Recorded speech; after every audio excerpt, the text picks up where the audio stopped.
Never run out of battery again with the INIU portable charger, the slimmest 10,000 milliamp hour power bank that keeps your devices charged on the go. Stay powered up wherever you go. Click the link in the video description to shop now on Amazon. I've spent years uncovering COVID's biggest secrets. Trump must release all intelligence now. We need the truth. In the early days of the pandemic, any debate on the origins of COVID and whether it was lab leak was aggressively silenced. When America's top virologist dared to question whether the virus was natural, he was blasted with death threats, labeled a racist, and sent envelopes of white powder. Thanks to the outrageous lack of investigation by governments, it's taken the tenacity of a small group of journalists, scientists, and whistleblowers to painstakingly uncover clues. After investigating the origins for nearly 5 years, I spoke to some of them about for The Sun's new documentary, The COVID Files. Inside the Wuhan lab leak scandal. As a mountain of circumstantial evidence pointing to a lab leak has piled up year after year, a search for an animal origin has been fruitless. After interviewing scientists, top government advisors, intelligence officials, whistleblowers, and campaigners, I believe COVID most likely accidentally leaked from a lab. And I'm not alone. This year, after endless months of trying to find the truth about where COVID came from, the CIA finally revealed that it believes COVID did leak from a lab in China. It marks a huge turning point after years of denial, following in the footsteps and conclusions of the FBI and the Department of Energy. Former government investigator David Asher told me the classified intelligence on the origins would make your head explode. And Dr. Robert Redfield, the former head of America's top health agency, said, "Our intelligence community knows a lot more than what's in the public domain." The CIA admit having inconclusive evidence, but that applies to any of us trying to investigate the origins. We are trying to piece together where COVID came from as China still refuses to cooperate. And closer to home in the US, we discovered an apparent cover-up by some of the scientific community in a desperate bid to keep funding flowing and avoid damaging reputations. It didn't take a rocket scientist to see that this thing looked supernatural. It turned out that the US government was funding the lab in Wuhan, and the exact type of research that many believe sparked the pandemic. And although it took several years, the American virus hunting firm that was working with the Chinese lab has now been banned from receiving any more taxpayer cash. Biosafety activist group White Coat Wastes, Justin Goodman, rightly pointed out that all money leaves a paper trail. It marked a tiny win in the fight to find the origins of COVID.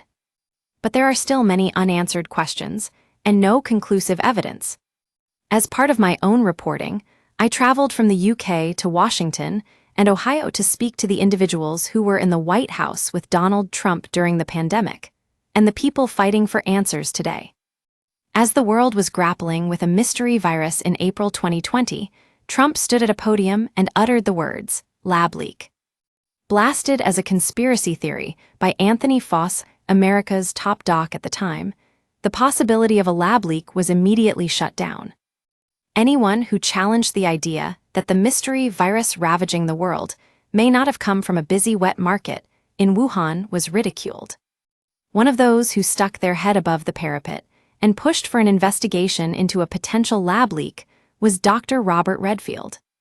As the head of the Centers for Disease Control and Prevention at the time, Dr. Redfield told me what I've heard time and time again. The mystery virus swirling in Wuhan was ready-made to infect humans. If the diffuse proposal had been patented, COVID would violate that patent. That is how closely the genome of the virus matches what is proposed in that grant. This, scientists say, was an immediate red flag that something was not right. Viruses that spill over from nature usually take a long time to mutate as they move through different species. When COVID emerged, it spread like wildfire. As former State Department advisor David Asher told me, it didn't take a rocket scientist to see that this thing looked supernatural. Speaking to us at his Maryland home, Dr. Redfield said the fact that it was ready-made for humans immediately raised alarm bells for him. With the lab's close links to the Chinese military, The top doc believes the virus was being designed as part of a vaccine program. This meant it needed to be highly infectious, asymptomatic, and does not create long-term immunity, the exact same features as COVID, Dr. Redfield pointed out. In his words, it was very purposeful research with a key goal in mind. For Dr. Redfield, a string of decisions at the Wuhan lab in September 2019 also raised concerns. This included handing over control to the military, deleting the lab's database of sequences in a highly irregular move, and putting out a contract for a new ventilation system. Unclassified intelligence also revealed a potential clue. Researchers at the Wuhan lab fell sick in late 2019 with COVID-like symptoms. And U.S. scientists, in collaboration with the lab, plan to engineer viruses with the same unique features of COVID. Some described this proposal, called Diffuse, as the smoking gun. It was drastic, a team of scientists and sleuths investigating COVID's origins who uncovered the document. Many have told me it is the blueprint for the virus that ravaged the world. Investigative journalist Emily Kopp said, if the Diffuse proposal had been patented, COVID would violate that patent. That is how closely the genome of the virus matches what is proposed in that grant. Some have dismissed the growing pile of circumstantial evidence as coincidental. But it's very simple to connect the dots, especially when an animal origin has never been found. As former Congressman Brad Wenstrup told me from his office in Ohio, how can you not rule it out? Yet as evidence and clues have trickled out, it appears there has been an astounding effort to suppress the possibility of a lab leak. I'm not joking when I call it Wuhangate or Watergate of medicine, Mr. Asher boldly claimed. I mean, Watergate was nothing. As the world came to a standstill and bodies piled up in March 2020, a group of virologists published a paper now referred to as Proximal Origins.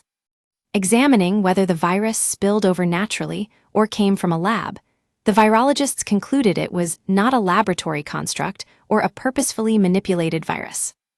The hugely influential paper was read 3 million times within weeks of publication. Science writer Matt Ridley, co-author of Viral on the Origins of COVID, told me that it even convinced him. And it was this paper that helped push the lab leak theory and any scientific debate over the origins to the outer fringes. But we now know that some of the virologists who wrote the paper had their doubts about a natural origin. Through Freedom of Information requests, Kopp got her hands on Slack messages.